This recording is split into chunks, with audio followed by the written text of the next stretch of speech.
Hello everybody, hope everybody's doing great today. Appreciate those who watch this video. I hope you enjoy it. And today we're talking about the Goonies. And let me say the popularity of the Goonies is still very, very high. My cinema was just showing it for one night. And the theater that they were showing, that they put it in, I sold out so fast I had to do a second showing. And I don't know how well the second showing sold, but the first showing was practically sold out. We had a theater about 83 people. It was like 80 of us there. The only reason I know that's because I was checking the seating charts. You know what I mean? I'm those type of person. But everybody's having a blast. I can tell that everybody already seen this movie before. They were laughing before the jokes, you know. But it was a great experience.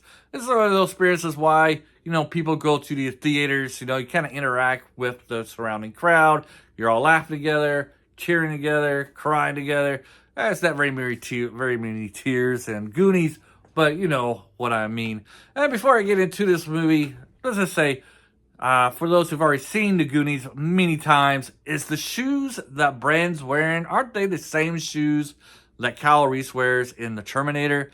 I'm pretty sure they're the same kind. They're both Nike, black and silver. Pretty sure they're the same brand, but whatever. Same type of shoe. First off, the Goonies has like the perfect opening scene in introducing your main characters. The chase, when the cops are chasing the Fazeli's, I probably really screwed up their name, but the bad guys. So they're chasing the bad guys through the town. You get to see each kid in their element, and you just know what kind of character this is going to be when you see him again. You see Chunk, eating ice cream. He's going to be, got a lot of chunky jokes, fat jokes going on.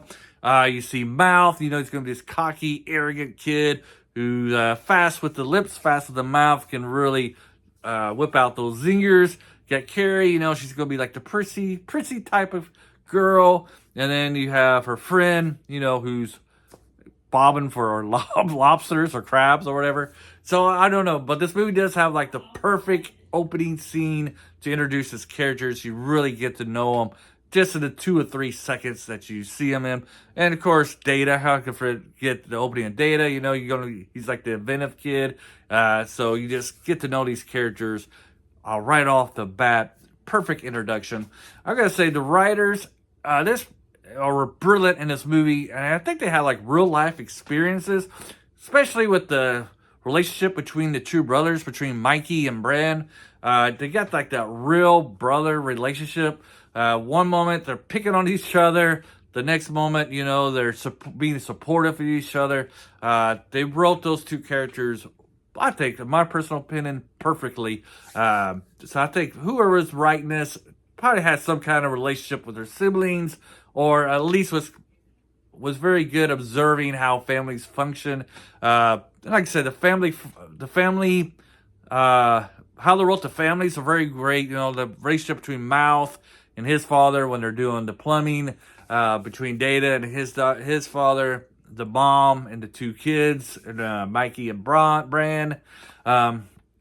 Everything when it got to those relationships were perfectly written. How they wrote the friendships, I don't know. It was like this show is, I gotta say, the writing was this A plus plus plus.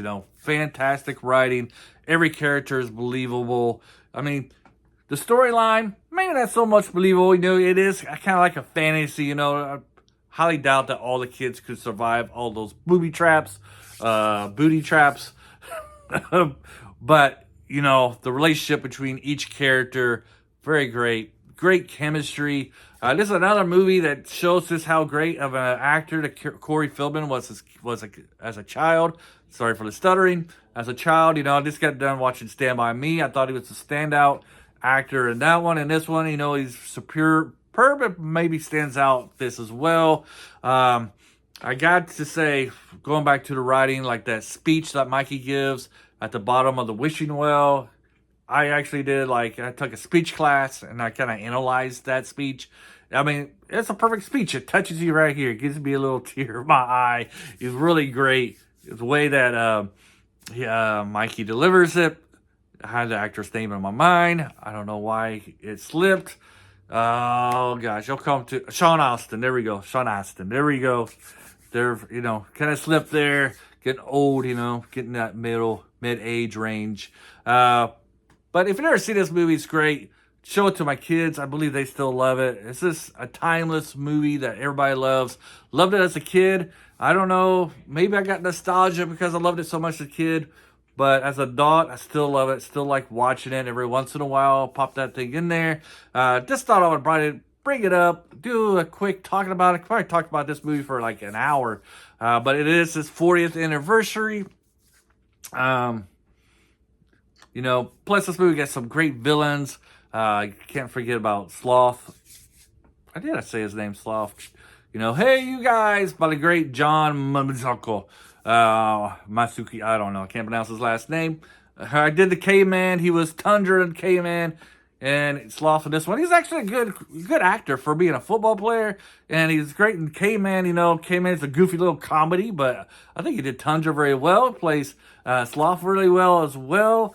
And, he's a great guy. Well, I don't know if he's a great guy. I don't know him personally, but I know he's a pretty good actor, especially for the roles he was given. See what else. Just doing my notes, trying to come back this, see the stuff that I really want to hit on. I hit on most of the stuff I really like. I know, everybody knows about Brand's outfit. Brand's outfit is like your typical, if you want to do like nostalgia, like how did people dress in the 80s? Just look at Brand, his workout outfit, bandana, sweats with shorts on top of them. I'm not really sure why people wear shorts on top of their sweats. I think it was to cover the midsection or maybe to bring out those bland gray sweats that everybody wore. Maybe that's part of it. All you needed was the wristbands. You remember those sweat bands that people put on the wrist that always did this stuff? I don't think those are as popular anymore. Instead of a bandana, he needed like a headband. In a way, sorry. But anyways, yeah, this is definitely, I think this is going to be timeless. I think for every generation is going to like this movie. Don't need a stinking CGI. The sets are perfectly built, perfectly, I don't know, they're just perfect. Everything about this movie is perfect. I would give this 10 out of 10. And he even built the big pirate ship. Just imagine if this movie was built today, the pirate ship would be CGI, the cave it was in would be CGI, the restaurant would be CGI, like everything would be like computer generated. I don't know. When I like the CGI stuff when they're spared, when they're not used as much. But I know I would prefer models and like the real scenes, like the real environment compared to CGI because it actually has texture. When you see CGI and it's just like overused, everything seems flat and stuff to me, and like it's not alive. So there's always been a rumor about Goonies 2. I don't know if Goonies 2 disappeared, if it's like for one reason or another, it's not in talks anymore. But I want to see a Goonies 2, as long as they had the same actors and they were older, and maybe it took place, centered around their children. And, maybe I would want to watch Goonies 2. Maybe it would be fun to watch these same actors do another adventure together. That might be pretty cool as well. But I don't know. I think Goonies just has a perfect ending to it. I don't know if you really need to expand on it to do a Goonies 2. To me, that seems like it'd be very hard to write. I don't know. I don't have the imagination for a Goonies 2. If they did a Goonies 2 and they had the same actors, I probably would watch it with caution. Hollywood and their writing these days, kind of iffy, you know what I mean? But I like I wish these Hollywood writers would do original stuff and kind of leave the 80s in the past, right? Because the 80s still holds up today. I still got to put it in and watch it and still really enjoy them. We don't really need to update the 80s. Of course, they got to do another Karate Kid movie with Jackie Chan and Ralph Macchio. I don't know. But that's another topic, right? If you ever seen the Goonies, leave some comments below. What do you really like about this movie? Or do you think this movie does not hold up today? Like, is it all pure nostalgic that everybody likes this movie? And if you were born after, like 1990, 2000s, you don't like this movie? Let me know. Have a great day. Bye.